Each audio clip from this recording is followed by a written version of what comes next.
Good evening, friends, and welcome to Sleepy Time Tales, a podcast intended to help you sleep.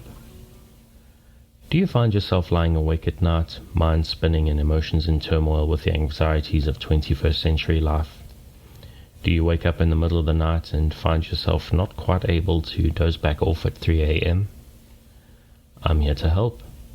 My name is Dave, and I'm your narrator, here to talk you into a restful night.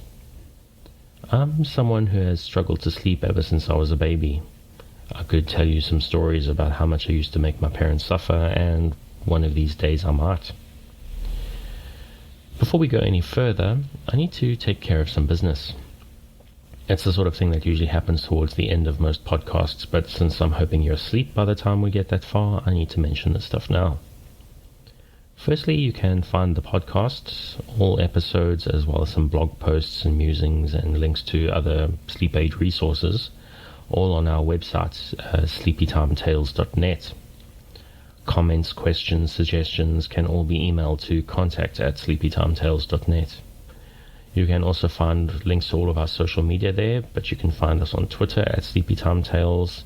Facebook is facebook.com/sleepytimetalespodcast.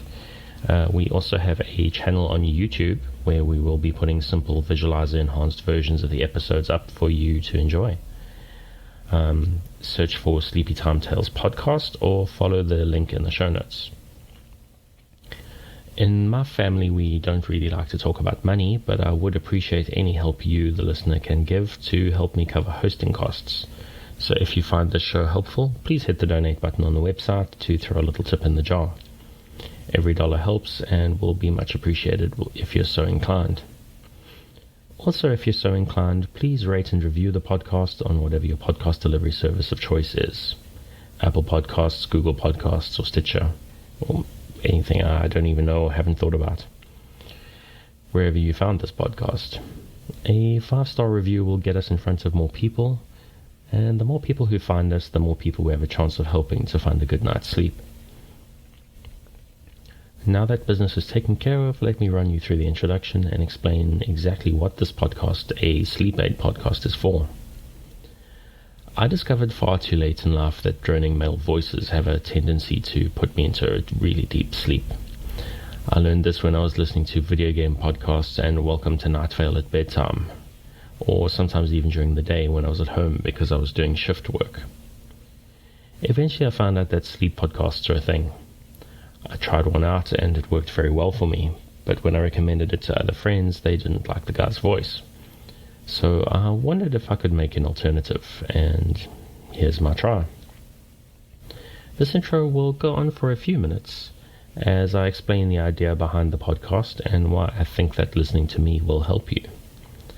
Then, after the intro, the story will begin.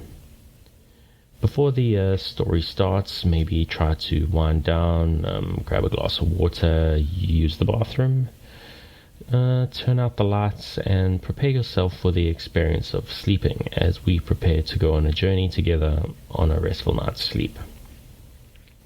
Or maybe it's not a journey. Maybe we're building a space for you, a mental nest to settle into. The idea is that you don't listen to me too closely, unless you find me that fascinating, but I'm going to try to prevent that happening. The story I will tell you is going to be maybe a little bit boring, and hopefully it creates a state of mind. Of maybe peaceful resignation is the word.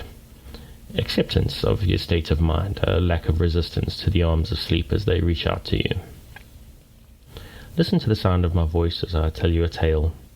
Tonight is the story of the Greek goddess Persephone, who was kidnapped by Hades, lord of the Underworld, whose disappearance led to the first winter and whose annual return to the Underworld is the reason for the cycle of the seasons. At least that's how the Greeks explained it. As I said, I hope you're asleep before our planned time is up, but don't feel pressurized. It may not work on the first night. Maybe it will take a few nights for you to get used to listening to my voice. Maybe my accent is strange to you. Maybe one episode isn't long enough. I'm going to assume here that this podcast goes undiscovered for an extended period. After all, who's going to find this in the first few weeks or maybe even months? If you've discovered this, I'll probably have a bit of an archive for you to listen to. So try to queue up a few episodes or just run through the backlog. What I do with the sleep podcasts I use is I just let them stream all night. I lie down in the dark with my earbuds in and just let it run. Sometimes when I wake up at 3 a.m. the stream is still running and I let the voices waft me back to sleep. Sometimes it may be disconnected and I need to start again. Sometimes I wake up 30 minutes before my alarm goes. Usually I carry on listening and it knocks me right back out. Let me tell you now that 30 minutes is sometimes the most restful part of my night. That 30 minutes is sometimes the most restful part of my night. There's something about allowing yourself to relax completely right before the alarm that just satisfies on a very, very deep level. And so you have the basic idea. You relax and you lie in the dark. While you do that, I tell you a tale. It might be a story I make up. It might be me talking about a movie or TV show I find interesting, but not too interesting. I may get some weird news stories and waffle on for a while about how they make me feel. This is all new to me, so I don't want to decide yet what my rules are. If you, the listener, find some types of things work better than others, feel free to let me know through either social media or the email I provided earlier. So lie there in the dark. Let my voice wash over you. Listen to things that you find interesting, but try not to listen too closely. If you're too engaged, that may prevent you from falling asleep. I'll try my hardest not to be too interesting, which a lot of people I know will tell you shouldn't be too hard. I do have the habit sometimes of going on and on about the things I find interesting, but nobody else does. It's a great failing I have that I'm trying to turn into a benefit, especially for you, the listener, my nighttime friend who has elected to lie in the dark, listening to my voice. Thinking about it, that does sound a bit strange, doesn't it? Inviting me, a complete stranger from somewhere in the world, probably far away, to speak to you in your sleep, to speak you to sleep. But you'll always be safe with me. I'm here to help you relax, to improve your life in a small way, or maybe not so small. People don't sleep very well these days, and it makes their lives harder. I'm here to do my small part to help you in a big way, to help you face tomorrow and the day after well rested and better able to cope and process. I'm not going to tell you horror stories or ghost stories unless maybe they're funny. You know, the rare humor is haunting. I'm not going to focus on any of the bad parts of modern life that keep us awake. I will only share stories that relax or make your life better, even if only in small ways. I believe very strongly in the benefits of kindness. I want to be kind to you. I want to share kindness with you. I want you to be kind to yourself. Don't beat yourself up or rebuke yourself over not sleeping. Don't get tense if you just can't get over the edge of sleep, even with me here in your ears trying to help. Forgive yourself. And if I don't seem to be helping, I ask that you forgive me, because that won't help you. Take a breath, forgive the fact that you can't sleep, release the pressure, and let my voice wash over and under you. Take another breath. Imagine the warm, dark rising up, inviting you to sleep and to a better life starting tomorrow. And if you can't let go, forgive yourself and try again tomorrow. If you've had a life of insomnia, sleep is something like an enemy, but it is not your enemy. It's a natural process that we have been pulled away from by stress and life and what's claimed to be progress shining bright lights in our eyes at all hours. I'm here to work with you, to create a safe space, a cocoon in which you can curl up and allow nature to take its course. So if you're still with me, thank you for staying. If you're already asleep, we'll chat again soon. And of course, you aren't hearing me except maybe in a dream. So let your dreams be about the story that I'm about to tell you now.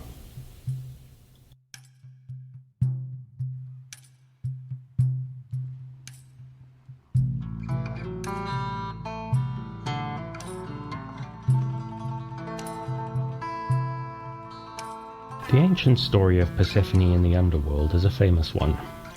It tells of a time when she was kidnapped by Hades, who desired her greatly for her beauty and her grace. And in the first winter that came about, as her mother Demeter abandoned her duties to the life of the earth as she searched and she grieved. But first, who was Persephone? She was the daughter of Zeus, king of the gods, the guy most famous for the lightning bolts and having children with pretty much everyone. His mother was Demeter, often referred to as the goddess of the harvest, but more correctly thought of as the goddess of the cycle of life and death. She was one of the first Olympian gods, like Zeus, the child of the Titans Cronus and Rhea. Also, one of the first Olympians was Hades, the lord of death and king of the underworld. So, Persephone was the only daughter of Demeter who loved her dearly. She was famously beautiful and very shy. She preferred to spend her time alone or in the company of female nymphs and the other goddesses like Athena and Artemis. As I've said though, Hades, god of the dead and king of the underworld, saw Persephone and thought she was really beautiful. He wanted to take her as his queen and have her by his side in the underworld forever, ruling along with him. She wasn't at all interested though. She rebuffed him repeatedly because she preferred to wander through nature and sing with the ocean nymphs. But Hades wasn't one to take no for an answer. He also wasn't going to take chances with the daughter of his mightiest brother, and the goddess rather, of the cycles of life and death. Thinking about it, there's a strong connection in the theory between Hades and Demeter, lord of the dead and the goddess of the cycles of life and death.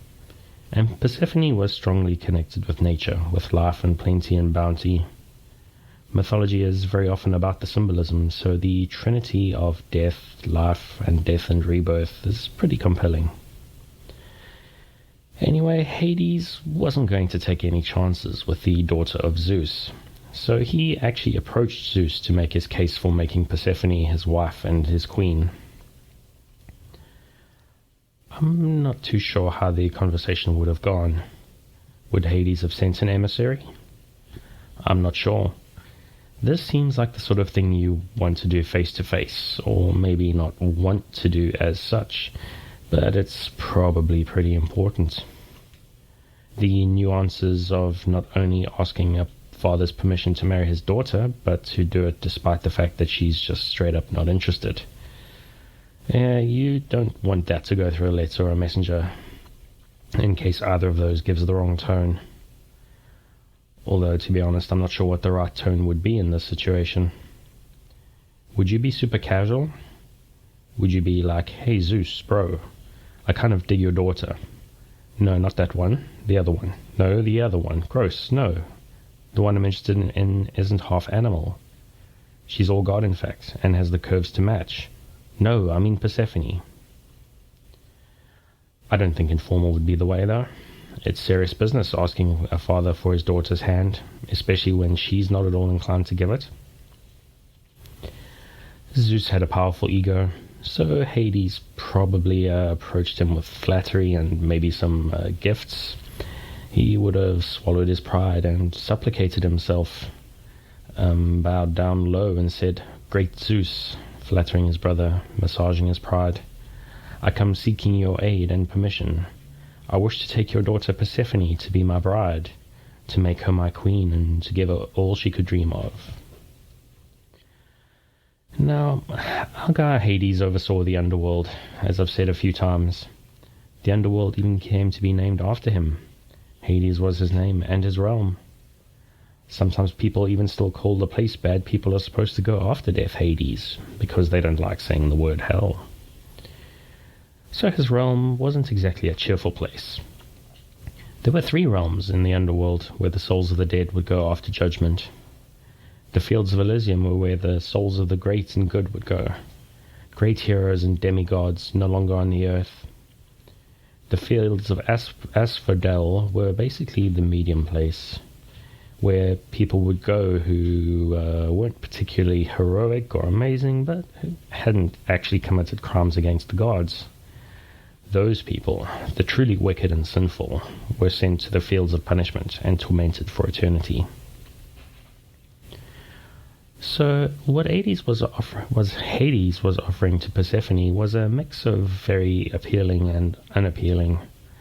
The entryway to Hades was guarded by the three-headed hound Cerberus, as well as anxiety, grief, disease, old age, hunger, fear, agony, death, and sleep. Isn't it a bit strange that sleep's there? You're here with me because sleep is something you want. I'm here with you because I have a long history of not being able to sleep and discovered a way to help, and I want to share it. Quite strange that sleep awaits at the entrance to Hades to scare away the cowardly souls of the dead. So Hades was a realm where some of it was terrible, some of it was wonderful, and most of it was kind of okay, I guess. And Persephone loved to be out in the open, to walk in the sun and the shade. She loved to spend time with the animals and the plants, and to frolic and sing with her sisters and the ocean nymphs. So the dark and scary underworld doesn't seem like the sort of place she would have liked. It wasn't all bad, of course, because the realm of Hades included everything underground. He also had access to the great riches, to all the gold and silver and gems under the earth. While I'm not sure that gold is something a god or goddess needs, it's still pretty. And Hades could provide Persephone with beautiful jewelry and jewels and crowns and rings. So when Hades said to Zeus that he could provide Persephone with all she could dream of, he probably meant it. He could look after her and provide great beauty and wealth, but it's common even today, millennia later, for men to not understand the dreams of women. Hades thought she'd want the power to rule over the underworld as a great queen, and that she would want to be covered in gems and gold and rich fabrics. But that's not the truth of Persephone. The truth is, she wanted nothing more than to be out in nature, in the light of the sun and the moon, to walk through her mother's works, bringing life and death in the great cycle. Her friends were the Oceanids, water spirits of the world's oceans and waters, and she spent a lot of time with her sisters, wise Athena and wild Artemis. She was with the nymphs, the Oceanids, the 3,000 daughters of the Titans Oceanus and Tethys, and her sisters, gathering beautiful flowers one morning when her eyes alone saw some particularly beautiful blooms in the distance. Needless to say, Zeus had given his permission for Hades to take and marry his beautiful daughter, and so it was with the permission of the kings of the gods that Hades dazzled her with the illusory flowers.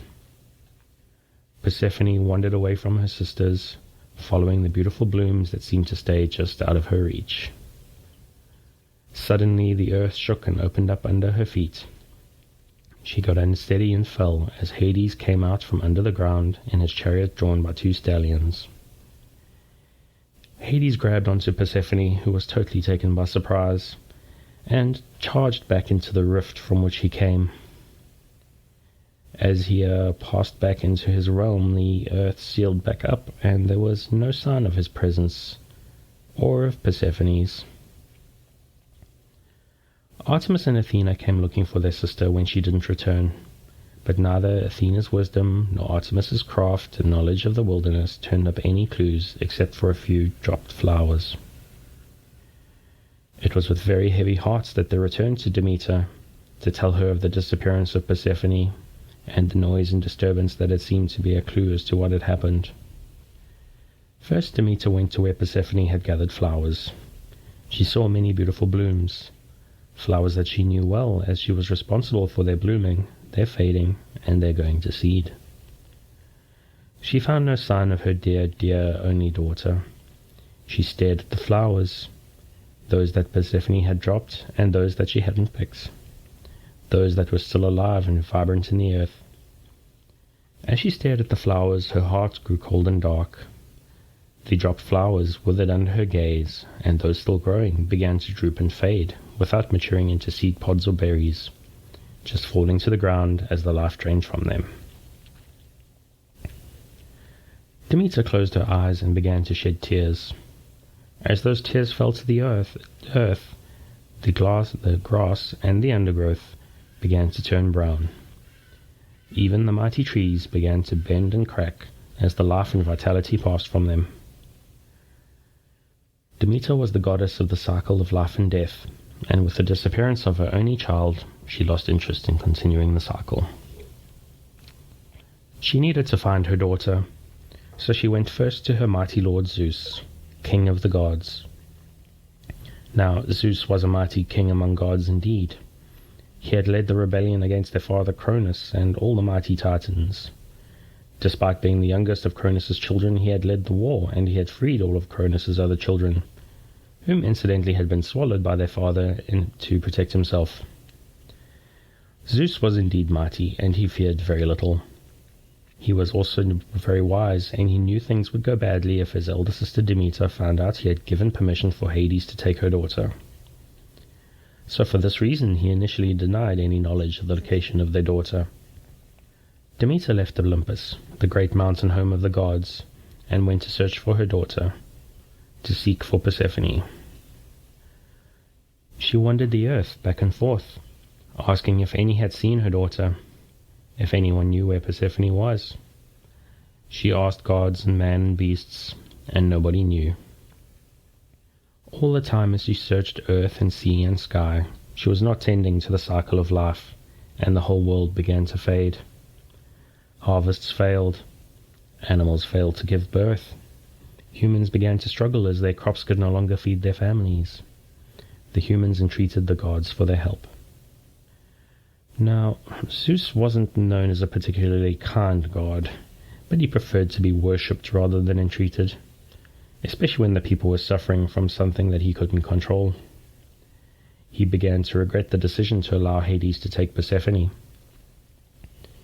Eventually Demeter went to Helios for his aid. Helios was the god of the sun, one of the remaining titans from the time before the Olympians. Helios, the sun, was known as all-seeing. His eyes saw everything below the sky. He saw the suffering on the earth, and he told Demeter what else he had seen. He had watched as Persephone followed illusory flowers out of sight of her sisters. He had watched as the earth shook, knocking her over. He had watched the earth open and the mighty chariots of Hades come out. Had watched as Hades snatched Persephone and returned her back to his realm. He told her all of this, and she grew very angry. She returned to Zeus to demand that he compel Hades to return their daughter to the care of her mother. Zeus knew that he had to go with Demeter to see Hades, to try and get Persephone returned. For his part, Hades tried his best while he was holding Persephone against her will. He tried flattery, and that flattery wasn't empty, because Persephone was both beautiful and wise. He tried plying her with great riches. He'd had his minions mine the largest and most beautiful gems, sapphires, rubies, and emeralds. He'd had Hephaestus fashion these gems, along with the brightest, purest gold, into magnificent jewelry, crowns and rings and necklaces worthy of the queen of the afterlife. Nothing reached her, though. Nothing turned her heart towards Hades. She wandered the dark gardens of his palace, full of beauty, but very little light. Persephone loved the sun and the wind on her face, to see and feel her mother's works, to walk among the animals and blooms, among the tall trees that whispered in the breeze. She wasn't alone. Hades tried to spend time with her, in vain, as she wasn't inclined to warm towards her captor, the god who had ripped her out of the world she held so dear and taken her to this dark world full of suffering. There were also servants, some ghostly, some corporeal. They tended to her needs, which were not many. She bathed, but refused to eat or drink. She wanted to take no pleasure in the world of her capture, despite the great feasts prepared and laid out for her. She loved a good meal and drink, as most gods did, but she didn't want to partake in anything in the underworld, in case any joy would make her want to stay. So she allowed herself to remain thirsty and hungry for a very long time. It was months, in fact. Now, obviously, gods are above such concerns as dying from thirst and starvation. They liked to partake, but food for them was a pleasure, not a need. The food that was prepared for her enjoyment, that remained untouched, went to the people living in the fields of Elysium. Foods that were prepared for the enjoyment of Persephone were a wonder for the greatest heroes and demigods who went to Elysium. Even the leftovers were perfection. So she wandered, not giving in to the urge to eat or drink, not sharing any warmth or friendliness with Hades, who wished to be her husband. Just a spectre, a spectacular and beautiful ghost haunting the palace of the underworld. Eventually, one day, or maybe not, it was hard to tell, in the gardens of Hades, Persephone came upon a pomegranate tree. Now, she had seen this tree many times in her listless wanderings around the gardens of the palace grounds, but on this day she saw that the pomegranates had ripened, and one in particular seemed to call to her. It was ripe and heavy, red and sweet-smelling. She hadn't allowed herself any pleasures in her time in the realm of Hades. She didn't seek any joy in the underworld, but she had always had a soft spot for pomegranates. They were among her most favorite fruit. Hesitantly, very hesitantly, she reached up and plucked the ripe, heavy, hard-shelled fruit. She looked down on it in her hand, appreciating the aroma for a few seconds, and then she broke it open. She pulled out one seed in its fruity sheath and tasted it. It was wonderful, maybe the equal of the best pomegranate she had tasted on the surface world. She had another. It was just as good as the first. Then she had another and another, one more and then a last. She had experienced a small flash of pleasure, enjoyed a few moments in her time here in the underworld. A mere 6 seeds fortified her enough to prevent her despairing at her situation. She cast the remainder of the pomegranate into the garden to fertilize the next generation of underworld plants, and went about her day. It was not long after this when Demeter and Zeus came calling. Remember how Demeter went to Helios for his aid? Helios, the god of the sun, one of the remaining titans from the time before the Olympians. As I said, he was known as the all-seeing. His eyes saw everything below the sky. He had seen the suffering on the earth, and he had told Demeter what else he had seen. He had watched as Persephone followed illusory flowers out of the sight of her sisters. He had watched as the earth shook, knocking her over. He had watched the earth open and the mighty chariot of Hades come out, watched as Hades snatched Persephone and returned back to his realm. He had told her all of this, and her wrath was great. She returned to Zeus, demanding that he compel Hades to return their daughter to the care of her mother. Zeus knew that he had to go with Demeter to see Hades to try get Persephone returned. Remember, too, that Zeus didn't particularly care. He didn't even care about the plight of the people of his realm who were suffering without the blessings of Demeter on the crops and livestock. All he really cared about was that he wasn't being worshipped, just entreated to bless the people, and he didn't want the situation to stand. He needed to get things back to the proper order, the order of his being worshipped and revered, and not besieged and cursed. So Demeter and Zeus came to Hades. They met him in his throne room, Demeter loudly demanding the release and return of her dear daughter to her. Now Hades was a greedy god, but he was truly fond in his way of Persephone, and she wasn't happy, so he agreed to allow her to return to her mother, to the sunlight and wind-swept world of the surface. He called his servants to send her to the throne room, and as she came to see her mother and Zeus, Hades told Demeter of the greatest rule of the underworld. The rule that none may leave under any circumstance if they have eaten or drunk anything in the underworld. That anyone or anything consuming any produce of the realm of Hades would be forbidden to leave. Luckily, he said, as Persephone got just within earshot, Luckily, despite my best efforts, of the efforts of the greatest cooks the world has ever known, she has always refused to partake, and so she is free to go." Persephone heard this as she stepped through the door, her joy to see her mother suddenly replaced with shock and sadness. But what of the pomegranate? Hades looked at Persephone as she stepped through the door. He saw the look on her face, and he saw that something in her had changed. Zeus saw the same and was also shocked. The law was immutable for all except him, and breaking and changing of laws of this nature would not be done easily. "Well then," said Hades, "we all know the law.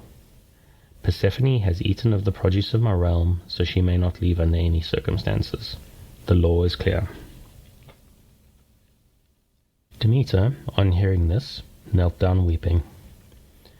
"If she does not return to me, the world dies, for I cannot bring forth life while my life is so far away from me, hidden away in this bleak place." Persephone pleaded on her knees to Zeus and Hades. "Please, Father, please, Hades, I merely had 6 pomegranate seeds, a mere taste from a tree that seemed so much like my mother's work. How can I be doomed to an eternity here because of 6 seeds of a pomegranate fruit?" Now, as I said, Zeus is a stickler for the rules, unless they cause him any real inconvenience, and unless he could get away with breaking them himself. And the wailing and gnashing of teeth of his worshippers was a major inconvenience to him. Losing his worshippers to famine would impact his joy of being worshipped greatly. And so Zeus hit upon a compromise of sorts, a solution that would not break the law but would prevent the deaths of too many of his worshippers, of the loss of too much life. "As the law," began Zeus, "is very clear, Persephone now belongs to the realm of the dead. She has parts of the underworld within her, so now she is no longer for the world above the ground." Demeter and Persephone held each other and cried at this pronouncement. Hades, for his part, looked both pleased and troubled. He was pleased that Persephone would remain, but troubled that she would always hate him. I think it was probably a bit late for this concern. She probably should have thought of that before tricking her and kidnapping her, but I guess he thought she'd see the light eventually. But he had realized that she would never be at home in his realm, so he was resigned to letting her go. "If I could finish," Zeus thundered. "The law is clear that Persephone belongs in the underworld. However, it seems like a mistake to doom the world to death for the consumption of 6 pomegranate seeds. While Persephone does belong here, and this is her home forever, she can leave the underworld to walk the earth with her mother and in the sun and wind, but only for half of the year. She needs to spend 6 months of the year in the underworld, 1 for each seed that she ate." While none of the gods were exactly satisfied with the compromise, they accepted it as a wise decision. Persephone would always belong in the underworld, but she could leave it for half the year. And so the cycle of the seasons we know began. For 6 months of the year, Persephone would be with her mother, keeping company with Demeter and her sisters Artemis and Athena, spending time with the Oceanids, the 3,000 nymphs of the seas and the waters. During this time, life blossomed. Crops would grow, trees would be covered with bright green leaves, lambs would be born healthy and vital. The fruit would grow on the trees and beckon invitingly. And yet when the time came, Persephone would return to the realm of Hades, to the palace in the underworld. When she returned below the earth, Demeter's grief would be great, and her blessing would withdraw from the earth. Plants would wilt and die, trees would lose their leaves. No animals would be born in these months, which were cursed as a lifeless time. But the people knew the cycle would turn, so they asked Zeus for blessings to get through the lean times. But they knew summer would return, and they would once again praise Zeus for the bounty delivered by the world of which he was a king. And they would praise Demeter for nurturing them through times of plenty. Persephone, now Persephone. While she loved most of all being in the world above, with her companions and among the trees and the verdant life, She grew to appreciate her life in the underworld. Because her stays were short, especially in the lifetime of a god, she could look forward to leaving. She could look forward to her return to the sun. So being in the palace of Hades didn't rankle as much as it had. She had even come to appreciate Hades and accepted him as her husband, although she never fully forgave him for abducting her. Maybe part of it was the pomegranate seeds too. Once consuming a piece of the underworld, she became a part of it. But whatever the reason, she settled down in her winter home, deep below the earth at the side of her king. She was a beautiful and wise queen who was occasionally asked to intercede and provide judgment. While the underworld had 3 judges to judge the souls of the dead as they came in, special cases were sometimes brought before Hades, who was fierce but just. Persephone was also wise, but sometimes a bit more compassionate. So they ruled the underworld together, wisely and justly, and she would return to the surface to bask in the lights of spring and summer.